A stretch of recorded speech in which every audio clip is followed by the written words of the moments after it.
എല്ലാവർക്കും ഉപയോഗപ്രദമായിട്ടുള്ളൊരു വീഡിയോ ആയിട്ടാണ് വന്നിട്ടുള്ളത്. നമ്മൾ പല കുട്ടികളെയും ഇങ്ങനെ കാണാറുണ്ട്, ബാഗിൻ്റെ സിബൊക്കെ ഇങ്ങനെ കേടായിട്ട് അത് റെഡിയാക്കേണ്ട സ്ഥലം അറിയാണ്ട് അവരിങ്ങനെ കുറേ നാളിങ്ങനെ സ്കൂളിലേക്ക് ഇങ്ങനെ പോകുന്നത് കാണാം.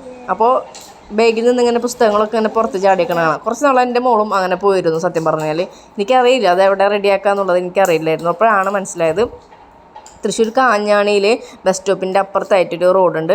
അതായത് മാവേലി സ്റ്റോറിൻ്റെ തൊട്ടപ്പുറത്തുള്ള ഒരു ചെറിയ കടയിട്ടിട്ടാണ് ഈ ചേട്ടൻ അവിടെ ഇരിക്കുന്നത്. രവി എന്നാണ് ആ ചേട്ടൻ്റെ പേര്. അപ്പോൾ ഇതിന് മുന്നേ മോളുടെ ബാഗ് റെഡിയാക്കാനായിട്ട് പോയിരുന്നു. ഇപ്പോഴത്തെ കുറച്ച് ദിവസങ്ങൾ കഴിഞ്ഞപ്പോൾ മോൻ്റെ ബാഗും ഇതുപോലെ കേടായി. അപ്പോൾ അവിടെ ചെന്നപ്പോൾ ആ ചേട്ടൻ ഇതൊക്കെ റെഡിയാക്കി തന്നു. അപ്പോൾ പിള്ളേർക്ക് ആ ചേട്ടനെ ഭയങ്കര ഇഷ്ടമാണ്. കാരണം ഭയങ്കര നർമ്മപ്രിയനാണ് ആൾ. അപ്പോൾ ഇങ്ങനെ സംസാരിച്ചുകൊണ്ട് ഇങ്ങനെ അത് പെട്ടെന്ന് ഇങ്ങനെ റെഡിയാക്കും. അപ്പോൾ ഒരുപാട് കുട്ടികളെ നമ്മളിങ്ങനെ കാണാറുണ്ട് ബാഗ് ഇങ്ങനെ കേടായിട്ട്. ചിലവരിങ്ങനെ കേടാകുമ്പോഴത്തേനും പുതിയത് വാങ്ങുന്നവരുണ്ട്. അപ്പോൾ ഇങ്ങനെ കേടായതൊക്കെ റെഡിയാക്കാൻ, അതുപോലെ തന്നെ ഷൂ ചെരുപ്പുകളൊക്കെ തുന്നിക്കാനും എല്ലാതും ചേട്ടൻ സെറ്റാണ്. അപ്പോൾ കാഞ്ഞാണിയിലാണ്. കാഞ്ഞാണി ബസ് സ്റ്റാൻഡിൻ്റെ തൊട്ടപ്പുറത്ത് തന്നെ ഒരു ചെറിയ വഴി പോകുന്നുണ്ട്. അതായത് ഈ മാവേലി സ്റ്റോറിൻ്റെ തൊട്ടപ്പുറത്തായിട്ടാണ് ഈ കട വരുന്നത്. അവിടെ എഴുതിയിട്ടുണ്ട് രവി എന്ന് പറഞ്ഞിട്ട്, ആ ഷട്ടറും എഴുതി വെച്ചിട്ടുണ്ട്. അപ്പോൾ നിങ്ങൾക്ക് അങ്ങോട്ട് പോകണം എന്നുണ്ടെങ്കിൽ ഈ റൂട്ട് പോയാൽ മതി. ഞാൻ എപ്പോഴും പറയാറുള്ള കാര്യമാണ്, ഏത് ജോലിക്കും അതിൻ്റേതായ മാന്യതയും ബുദ്ധിമുട്ടുണ്ടെന്ന് പറയുന്നത്. സത്യം പറഞ്ഞാൽ ഈ ഒരു സിബ് വെക്കുന്ന ഈ ഒരു കാര്യം ഞാൻ നോക്കി വന്നപ്പോൾ വളരെ അതിശയം തോന്നി. കാരണം ഓരോ സ്റ്റെപ്പായിട്ടാണ് ഓരോ കാര്യങ്ങൾ ചെയ്യുന്നത്. അപ്പോൾ എല്ലാ ജോലിക്കും അതിൻ്റേതായ ബുദ്ധിമുട്ടുകൾ ഉണ്ടെന്ന് വേണം നമ്മൾ മനസ്സിലാക്കാനായിട്ട്. അപ്പോൾ നമുക്ക് ഒരുപാട് ശക്തി ഉണ്ടെന്ന് പറഞ്ഞിട്ടോ അല്ലെങ്കിൽ ബുദ്ധി ഉണ്ടെന്ന് പറഞ്ഞിട്ടോ കാര്യമില്ല. നമുക്കിത് റെഡിയാക്കാൻ വിചാരിച്ചു കഴിഞ്ഞാൽ പലപ്പോഴും നമുക്കിത് റെഡിയാവാറില്ല. അപ്പോൾ അതിൻ്റേതായ ആളുകൾ തന്നെ വേണം ശരിക്കും ഇത് റെഡിയാക്കാനായിട്ട്.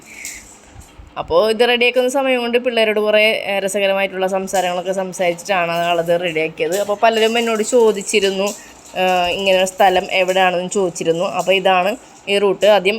ആദ്യം ലാൽ ജ്വല്ലറി, അത് കഴിഞ്ഞിട്ട് കുറച്ച് പോയി കഴിഞ്ഞാൽ അവിടെ കാണാം രവി ഫുട്വെയർ എന്ന് എഴുതിയത് കാണാം.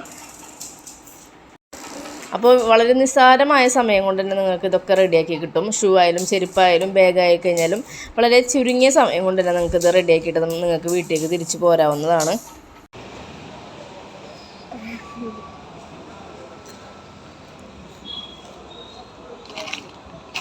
ഒക്കെ ഇതുപോലെ എത്ര അരി വലിച്ച് കഴിച്ചിട്ടുണ്ടെന്ന് അറിയോ ഇങ്ങനത്തെയൊക്കെ?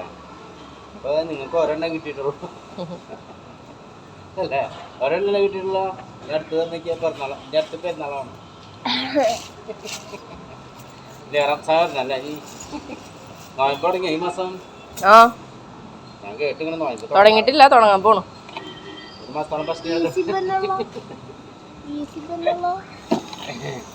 ഒരു മാസത്തോളം ഫസ്റ്റ് എടുക്കണ്ടല്ലേ? ഇതിൽ കറക്റ്റ് ആവണം തന്നെ ഇടുക മോനെ.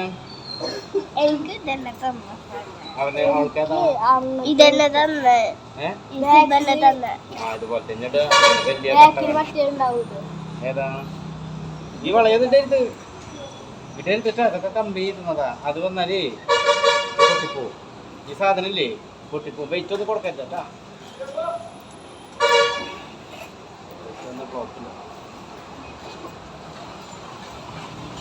എന്താ നേരത്തെ പോന്നാ? ചുമയാ?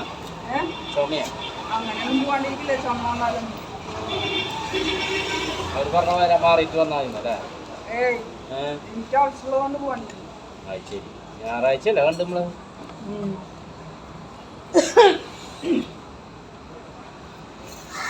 കഴിഞ്ഞ ആഴ്ച അല്ലേ? കഴിഞ്ഞ ആഴ്ച അല്ലേ? കഴിഞ്ഞ പണിയുണ്ട്. അവരൊക്കെ വന്നു കഴിഞ്ഞാൽ നമുക്ക് പണി. ഇത് വരുന്ന കളർന്ന് വലുതാവുന്ന പണി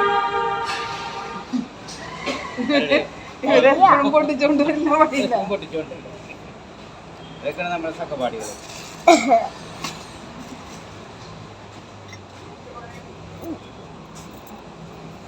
എന്നാ പരീക്ഷ മോനെ? പരീക്ഷ 21 ടൈം ടേബിൾ കിട്ടിയോ?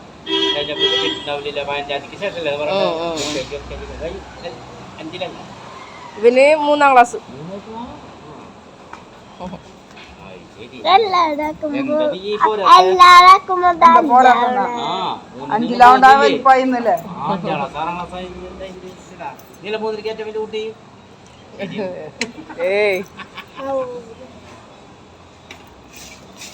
കുട്ടി LKG UKG കഴിഞ്ഞിട്ട് വേണ്ട 3 അവള് UKG ആയിട്ടുള്ളൂന്ന് അവളെ പ്രായത്തില് 2ാം ക്ലാസ് എത്തിന്നെ കുട്ടികള്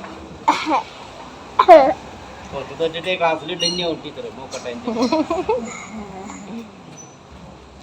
അമ്മച്ചി പറയുന്നത് അടുത്ത വന്നിട്ട് തോറ്റുള്ളൂ വിളിച്ചു പറയുന്നത് ആ മുടി വളർന്നിട്ട് 2 1 ചേർത്താൻ